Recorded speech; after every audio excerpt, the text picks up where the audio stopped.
शुभ प्रभात class 6 के मेरे प्यारे बच्चों। आज हम लोग पढ़ने वाले हैं काम के धुनी श्रीधरन।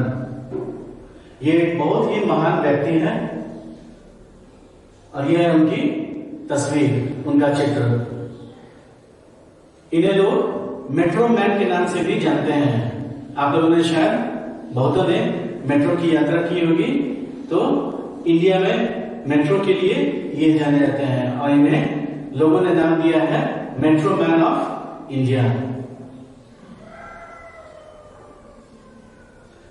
और ये जो कहानी हम लोग पढ़ने वाले हैं ये इन्हीं के बारे में लिखी गई है। ये उनके जीवन के कुछ क्षण निकालकर इसमें रखे गए हैं। उनके कार्यों के बारे में उन्होंने क्या क्या किया है उसके बारे में है। और इसके लेखक हैं श्री आदित्य अवस्थी। अब जानते हैं इनके बारे में। यह है आदित्य अवस्थी। इनका जन्म 13 सितंबर 1954 को बिहार में भागलपुर में हुआ था और काफी दिनों से ये जर्नलिज्म कर रहे हैं, पत्रकारिता कर रहे हैं और आजकल ये एक कॉलेज में जर्नलिज्म के प्रिंसिपल हैं। और इन्हें भारत सरकार द्वारा भी नेशनल अवार्ड्स, राष्ट्रीय पुरस्कार मिल चुके हैं इनकी पत्रकारिता के लिए, इनके लेखन के लिए। इन्होंने जो कुछ मुख्य कृतियां लिखी हैं वो है दिल्ली और हिंदी सिनेमा, दिल्ली क्रांति के 150 वर्ष, भारत की परमाणु यात्रा, भारत की अंतरिक्ष यात्रा और दास्ताने दिल्ली। सो ये सब उनके कुछ मुख्य कृतियां हैं आदित्य अवस्थी जी की।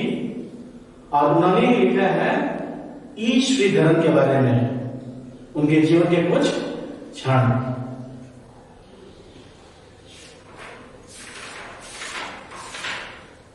तो हम लोग पढ़ेंगे ये नया चैप्टर नंबर 8, काम के धुनी श्रीधरन। दिसंबर 1963 में आए भयंकर समुद्री तूफान में वह पुल बह गया। पुल कहते हैं ब्रिज को, जो रामेश्वरम को तमिलनाडु से जोड़ता था। इस पुल के न रहने से तीर्थयात्रियों का रामेश्वरम पहुंचना कठिन हो गया। It was basically a railway bridge, तो काफी मुश्किल हो गया लोगों के लिए यात्रा करना। तब क्या हुआ, केंद्र सरकार ने, सेंट्रल गवर्नमेंट ने रेलवे को सलाह दी कि अगले 6 माह में 6 मंथ्स में पुल फिर से काम के योग्य बना दिया जाए। रेलवे ने अपने युवा इंजीनियर इलातुवो लापिल श्रीधरन को यह काम सौंपते हुए निर्देश दिया कि पुल को 3 महीने में तैयार करना है। रेलवे को कहा गया था 6 महीने में तैयार करना है, लेकिन इनके सुपीरियर ने इनसे क्या कहा, 3 महीने में तैयार करना है, यानी कि 90 दिनों में पुल को तैयार कर देना है। यही है रामेश्वरम का वो ब्रिज जो टूट गया था। देख रहे हैं, ये समुद्र के ऊपर बना हुआ पुल है और इसके ऊपर से ट्रेन चलती है। इसी के मरम्मत का काम ई श्रीधरन को दिया गया और डेडलाइन था सिर्फ 3 महीने। काम पड़ा लेकिन समय बहुत कम। काम के धुनी श्रीधरन ने पुल का निर्माण 46 दिनों में पूरा करके सबको आश्चर्यचकित कर दिया। उन्हें मिले थे 90 दिन, 3 महीने, और उन्होंने सिर्फ 46 डेज में ये काम पूरा कर दिया। सब आश्चर्यचकित हो गए, कैसे इतनी जल्दी ये काम पूरा हो गया। इस अविश्वसनीय कारनामे के लिए रेलवे ने अपने इस युवा इंजीनियर को विशेष पुरस्कार से सम्मानित किया। He was very young those days, तो उन्हें रेलवे के द्वारा, रेलवे मंत्रालय के द्वारा अवार्ड दिया गया उनके इस काम के लिए। श्रीधरन की बेजोड़ कार्यशैली यानी काम करने का तरीका, स्टाइल का यह इकलौता उदाहरण नहीं है। This is not the only example. असंभव लगने वाले काम को समय सीमा से पहले और अनुमानित लागत से कम में पूरा करने का वह सिलसिला आज भी जारी है। वही इज फेमस, जो भी इन्हें समय दिया जाता है उससे पहले काम को पूरा करते हैं और जितने का बजट होता है, जितने पैसे इस कार्य में खर्च होने वाले होते हैं, उससे कम पैसे में ये काम को करके दिखाते हैं, इसलिए वो बहुत विख्यात हैं। तो that was not only example, हमेशा से आज तक वो यही कर रहे हैं। श्रीधरन को कोचिन शिपयार्ड का प्रबंध निर्देशक और चेयरमैन बनाया गया। चेयरमैन आप समझते हो, प्रबंध निर्देशक इज मैनेजिंग डायरेक्टर। कहां का? कोचिन शिपयार्ड का, जहां शिप बनाए जाते हैं। इनके कार्यकाल में इस कंपनी का पहला जलयान यानी कि शिप, पानी का जहाज पद्मिनी बना भी और उसे समुद्र में उतार दिया गया। तो ये है श्रीधरन और ये है Rani Padmini ship and he is the managing director of Cochin shipyard, Shri E Sreedharan. उन्होंने ये शिप बना दिया कोचिन शिपयार्ड में जब वो मैनेजिंग डायरेक्टर और चेयरमैन थे। सो इनके सक्सेस स्टोरी में ये भी एक है।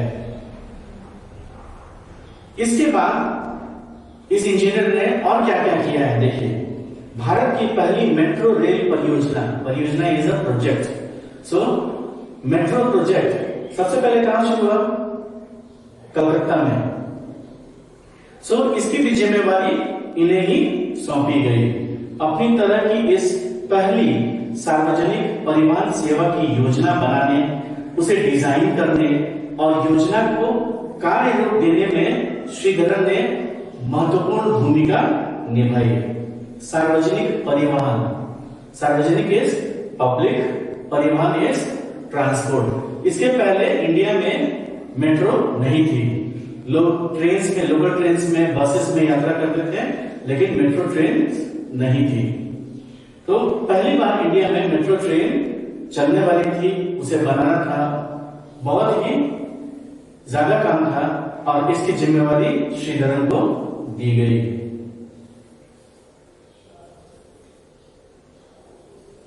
So this is Sreedharan and this is the metro train. I suppose most of you know about metro trains. Some of you may not be knowing about it.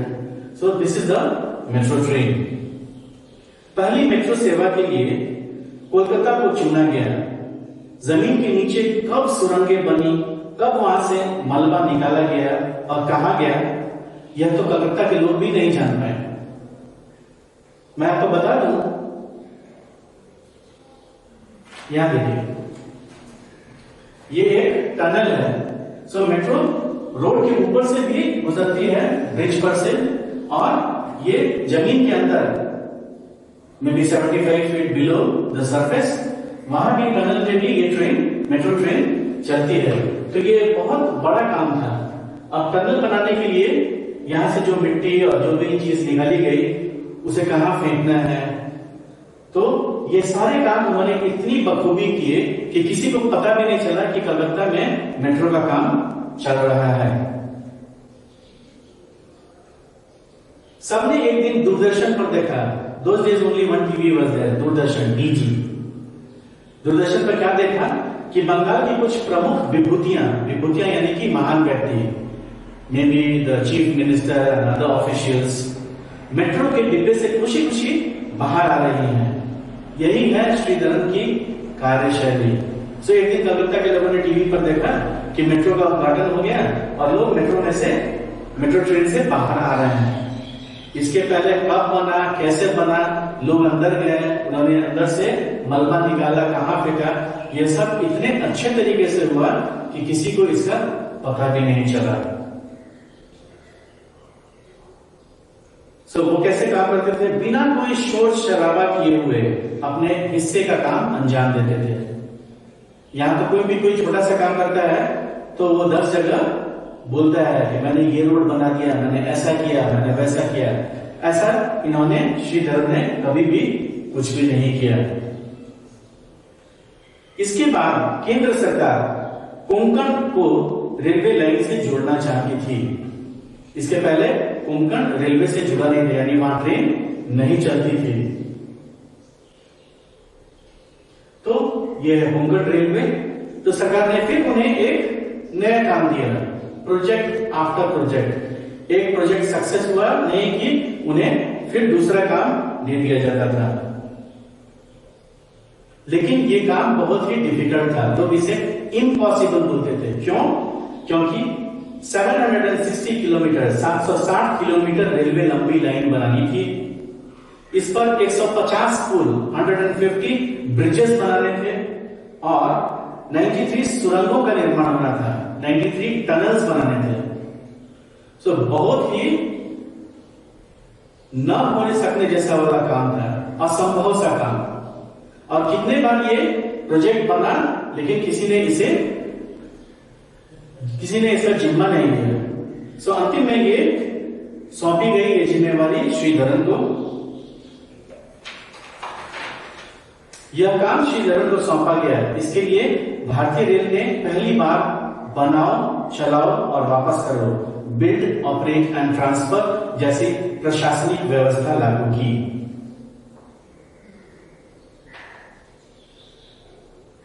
तो ये देखिए सुरंग, और यहां देखोगे कि ये सुरंग से, इसे हिल गेज, सुरंग से ये ट्रेन निकल रही है और ये ब्रिज पर है ट्रेन।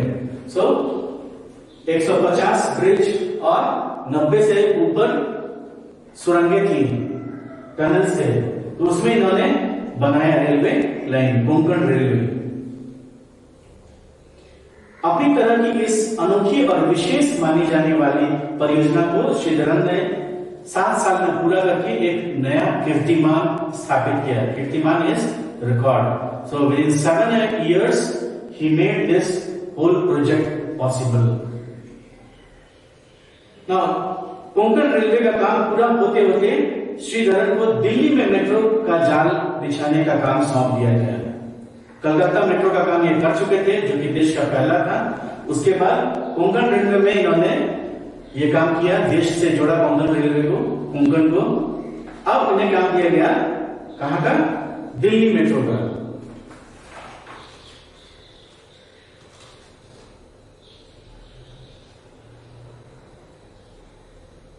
यह दिल्ली मेट्रो। दिल्ली के लोग यह सोचकर खुश थे कि अब हमारे शहर में भी मेट्रो चलेगी। साथ ही वे यह सोचकर दुखी भी हो रहे थे कि इतने बड़े पैमाने पर निर्माण कार्य के दौरान जगह जगह यातायात में व्यवधान आएगा। दिल्ली में वैसे भी ट्रैफिक की बहुत दिक्कत है, और जब मेट्रो शुरू होना है तो जाहिर सी बात है कि और भी तकलीफें आएंगी, और भी रुकावटें आएंगी। इसलिए लोग थोड़े दुखी भी थे। मिट्टी के ढेर भी थे कि इतने बड़े मिट्टी के ढेर लगेंगे, वह मिट्टी उड़कर आंखों में पहुंचेगी। वे अपने अनुभव से यह जानते थे कि जब भी किसी सड़क पर कोई निर्माण या मरम्मत का काम होता है तो कई दिनों तक केवल बोर्ड ही लगा नजर आता है, फिर खुदाई होती है, फिर आधा अधूरा निर्माण। इसके बाद बहुत दिनों तक मलबा पड़ा रहता है। आपने यहां भी देखा होगा, जब भी कोई रोड बनता है तो पहले पत्थर या मिट्टी लोग जमा कर देते हैं, बालू जमा कर देते हैं।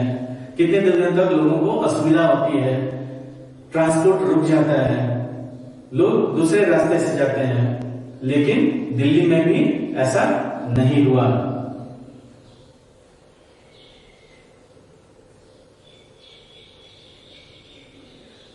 श्रीधरन ने सबसे पहले तो अपनी कार्यशैली से इस पहलू पर चौंकाया। मेट्रो ट्रैक के निर्माण के लिए कहीं जमीन से सैकड़ों फुट नीचे, यानी 100 से भी फुट नीचे काम हुआ। पर क्या मजाल है कि कहीं भी यातायात की आवाजाही में जरा सा भी खलल पड़ा हो, जरा सी भी रुकावट हुई हो, जरा सी भी डिस्टर्बेंस हुई हो। ऐसा कुछ भी नहीं हुआ। जमीन के नीचे सुरंग बनाने के लिए मीलों खुदाई हुई, मिट्टी के चीले निकाले गए, यानी मिट्टी का पहाड़, बहुत ज्यादा मिट्टी निकाली गई जमीन के अंदर से। सुबह ऐसी किसी भी सड़क पर एक मुट्ठी मिट्टी भी दिखाई नहीं पड़ी। लोग सोचते थे कि ट्रक में मिट्टी निकलेगी जमीन के अंदर से और रोड पर रख दी जाएगी, लेकिन ऐसा हुआ ही नहीं। कब मिट्टी निकली, कब काम करने वाले अंदर गए, कैसा काम हो रहा है, किसी को कुछ पता नहीं चला। यही हाल जमीन के ऊपर के हिस्से का भी हुआ। पुलों के निर्माण के लिए बड़े बड़े खंभे, पटरी बिछाने वाले अधबने पुल, मजदूर भी आते जाते रहे और वाहन भी अपने रास्ते पर पहले की तरह आते जाते रहे। किसी को कोई प्रॉब्लम नहीं हुआ, कोई भी रुकावट नहीं हुई। किसी को परेशानी में डाले बिना अपने काम को अंजाम देना, काम को समय पर पूरा करना, अनुमानित लागत से कम में पूरा करना और अपने सहकर्मियों से भी काम के प्रति लगन और निष्ठा पैदा करना श्रीधरन की कुछ विशेषताएं हैं जो उन्हें विशिष्ट और अनुकरणीय बनाती है। वो इतने अच्छे व्यक्ति थे कि समय से पहले काम कर देते थे, सरकार जितना बजट बनाती थी उससे कम में काम कर देते थे और उनके साथ जो भी लोग काम करते थे उन्हें हमेशा अपने ही जैसे काम करने की प्रेरणा देते थे। इसीलिए वो एक विशिष्ट व्यक्ति थे, स्पेशल पर्सन, और उनका व्यवहार ऐसा था कि लोग उनका अनुकरण करते थे, उनके बताए हुए रास्ते पर चलते थे। वो जैसा करते थे वैसा दूसरे लोग भी उनके साथ में काम करने वाले लोग भी करते थे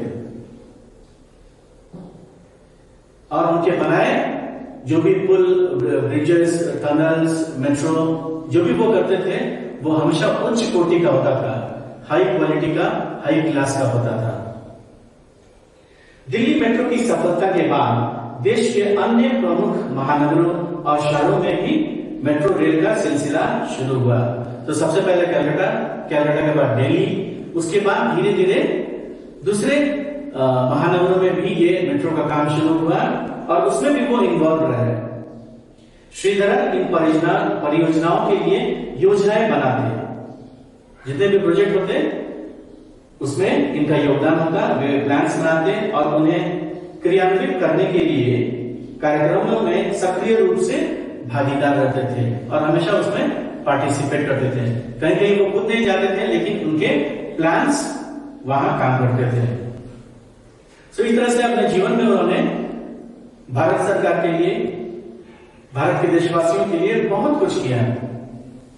12 जून 1932 को देश के सबसे हरे भरे और साक्षर प्रदेश केरल के पालक्काड जिले के गांव करुकापत्तर में जन्मे श्रीधरन 21वीं सदी के दूसरे दशक में भी हाथ पर हाथ रखकर नहीं बैठे।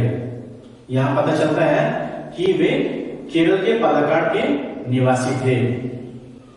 तो इतना हो जाने के बाद भी वो चुपचाप नहीं बैठे, लेकिन एक समय आया जब उन्हें सेवानिवृत्त होना था, रिटायर होना था।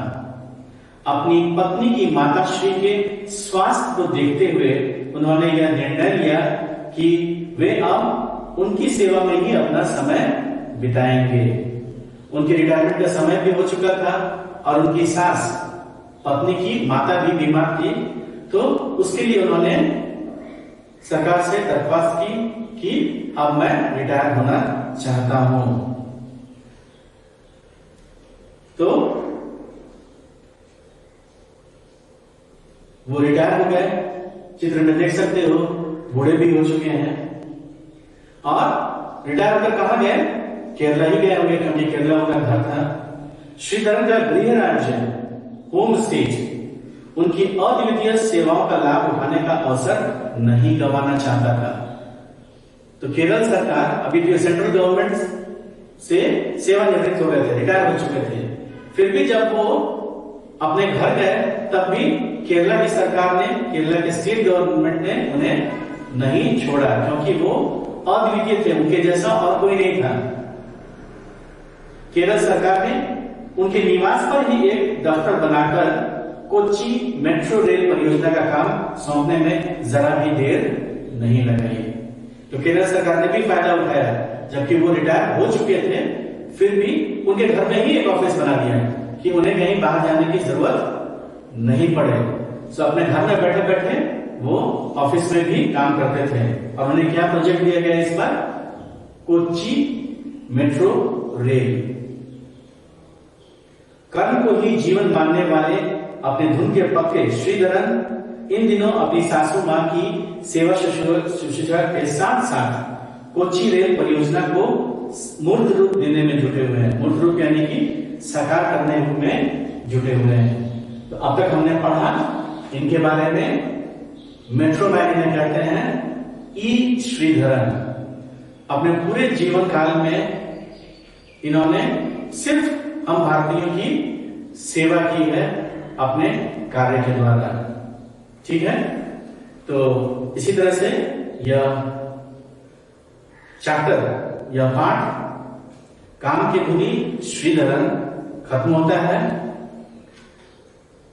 इसका शब्दकोश जो पेज 59 में दिया है उसे आप लोग अपनी हिंदी की कॉपी में लिखिए। मैं व्हाट्सएप ग्रुप में कुछ क्वेश्चंस भेज दूंगा। नेक्स्ट वीक जब हम लोग क्लास में आएंगे तो मैं कोशिश करूंगा कि आपको इनके जीवन की कुछ चीजें वीडियो में दिखाऊं। तब तक के लिए घर में रहिए, स्वस्थ रहिए। Have a good day.